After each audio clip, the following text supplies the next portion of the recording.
Yun namang about sa investigation sa flood control, yun, nagpatuloy sila. Yun na nga, nag-reach ng point na nag-question kasi si Congressman Irice kay former Secretary Bunuan, tinatanong kung sino yung, o alam ba niya yung mga insertions na lumaki yung pondo doon sa budget from 900 plus billion, umabot ng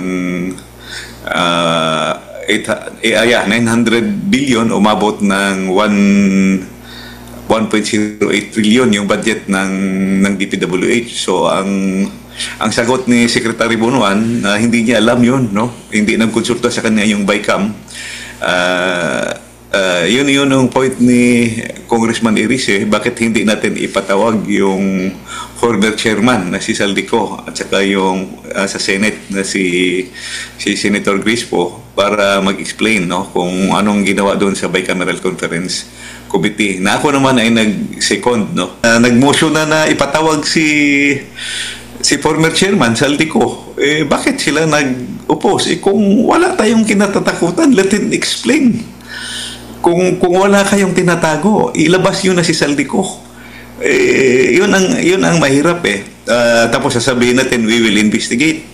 Ano ang iimbestigahan? Nahin ko lang po yung sa version po ng Kamara sa investigasyon. Muli po ninyong binasa during that investigation yung naging privilege speech ninyo. And at the same time po ay meron po kayong pag-second the motion dun sa hiling ni Congressman Irice na merong pinadadalo doon ng mga sinasabi na involved ng mga congressman. Ano po muna yung assessment po ninyo sa sariling version po ng Kamara ng investigasyon po patungkol po dito sa ano muna, yung pinag-usapan nating anomalya sa flood control? Actually, unang-una yung version sa investigation sa Kamara. May binasa ako yung actually hindi yung privilege speech, question of privilege ko. Last August 11, sinabi ko na sa plenaryo yung aking opinion na ako ay hindi sang-ayon na gagawa ng investigation yung Kamara, no?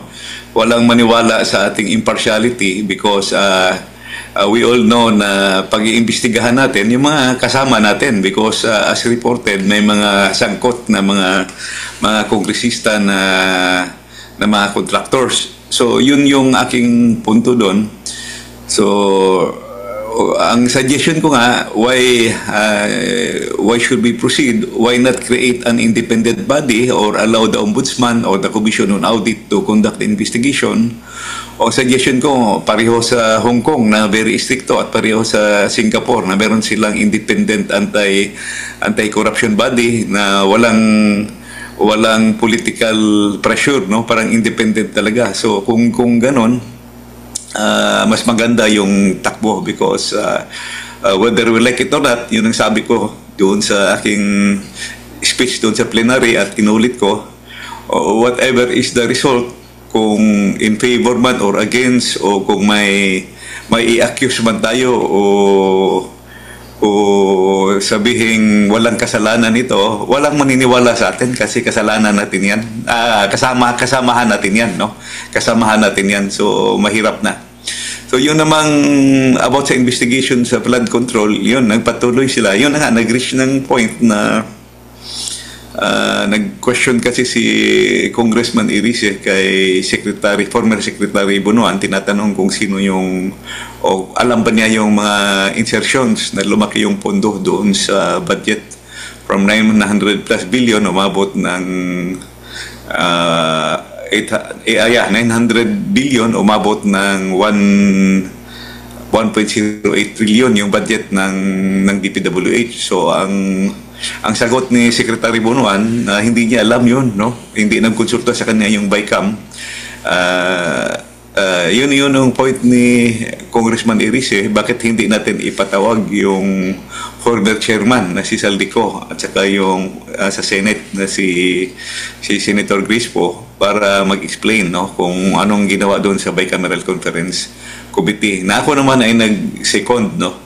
Ako ang nag-second doon. Ang point ko ay seconded the motion of Congressman Irice kasi sabi ko, noong August 4, nag-privilege speech ako dyan sa plenaryo at kini-question ko, kung maalala nyo, I think na-interview nyo rin ako doon.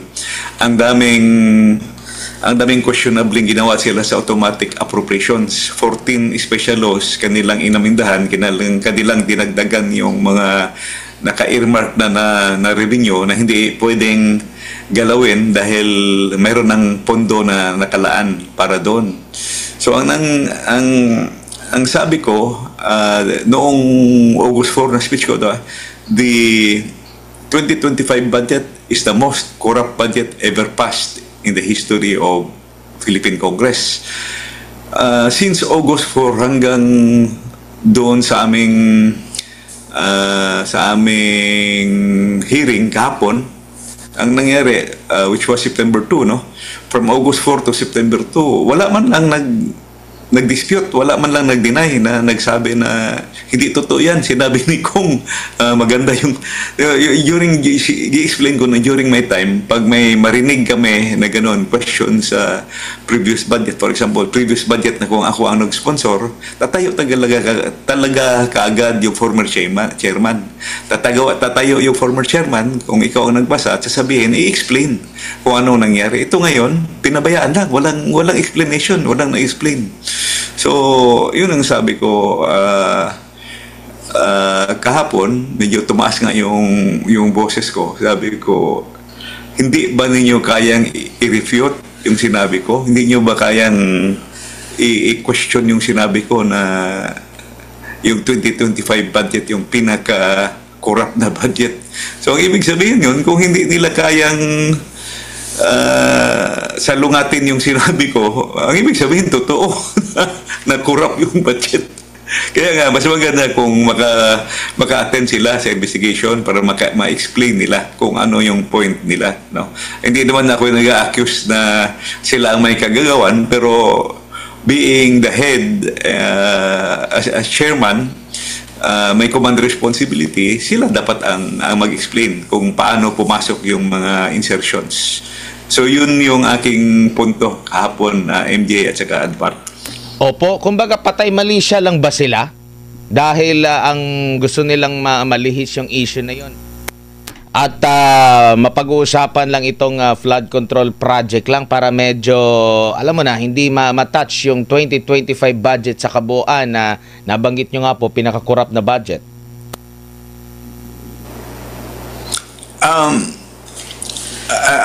Actually, kung ano yung ginawa sa flood control is part and parcel of the entire DPWH budget. Yung buong DPWH budget na massacre din, na manggol din. And sa totoo lang, hindi lang DPWH, halos lahat ng agencies ginalaw nila. Mayroong mas mga grabe ang mga dagdag bawas na ginawa. Yung point nga, ang sinasabi ko, manggel beyond recognition, very corrupted nga yung budget. Alam mo, lahat ng agencies, halos lahat ng agencies, name it, DA, DTI, Tourism, DPWH, TSW, halos lahat except one. DBM lang ang hindi nila ginalaw. Pati yung automatic appropriations, special fund, ginalaw yun lahat. So sabi ko, grabe talaga ito ang ginawa. Trigger happy yung ginawa doon sa budget. First time na nangyari ito.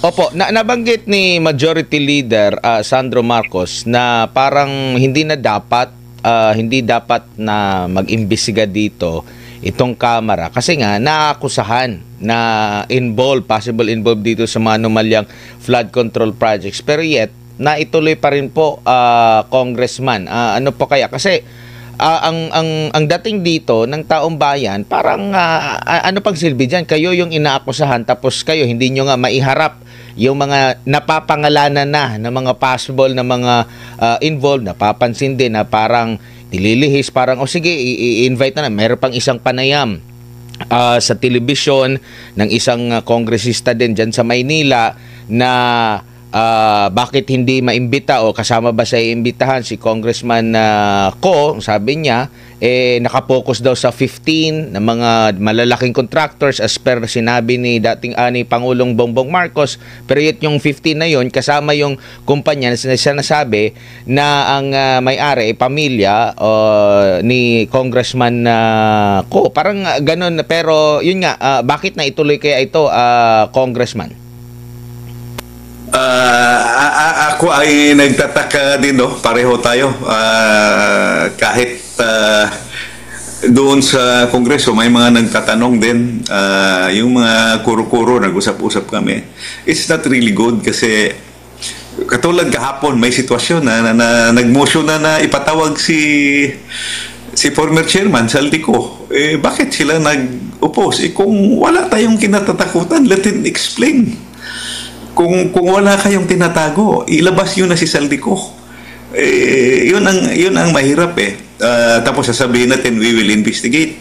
Ano ang iimbestigahan? Pero magkakaroon ng double standard. If you will only investigate the PWH, if you will investigate the other contractors, but you will not investigate the congressmen contractors, ayaw mong ipatawag yung reason ni Kong Abante kahapon kasi tatanong siya kung pwede ba gawing resource person ng isang kongresista. Yun na nga nung una sabi, walang sasantuhin. Lahat pwede ipapatawag. So that's why as early as possible, dapat kung ako ang tatanungin, they should stop this investigation kasi habang tumatagal, lalong masisira yung reputation. Yung point ko, if we want to save the honor and the integrity of the House, huwag nyo na lang ipatuloy yung investigasyon. Habang tumatagal, mas lalo tayong pagtatawanan ang mga taong